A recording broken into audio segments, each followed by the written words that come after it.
Habari. Je, unaogopa kutumia kompyuta?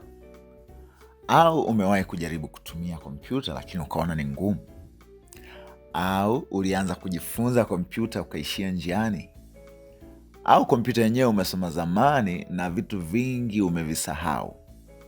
Tumekuletea habari njema. Tumekuletea online computer basic course kuanzia level ya beginner kwa yule ambaye anaanza na kuendelea.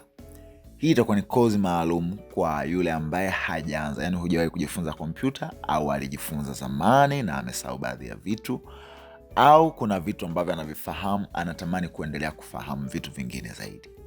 Katika kozi hii tutajifunza kwa undani maana ya kompyuta, tutajifunza kutumia kompyuta bila woga, lakini tutajifunza programu zote za Microsoft Office. Hapo tunamaanisha Publisher, Microsoft Excel, Microsoft Word, Microsoft Access na nyingine zote za Microsoft Office package. Ziko program nyingi lakini tutajifunza moja moja.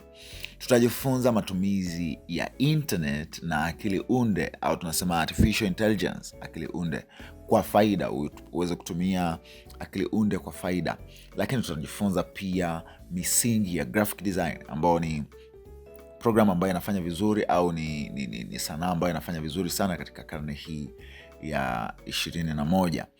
Na mafunzo yetu yatakuwa kwa lugha ya Kiswahili na Kiingereza kwa uchache sana pale ambako inalazimu kutumia neno la Kiingereza, lakini tutafundisha kwa lugha ya Kiswahili ambao wote wanaweza kujifunza. Hata kama umeisha darasa la 7 unaweza kujifunza na ukaelewa.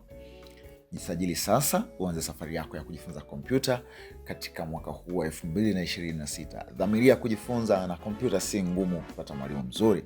Karibu sana.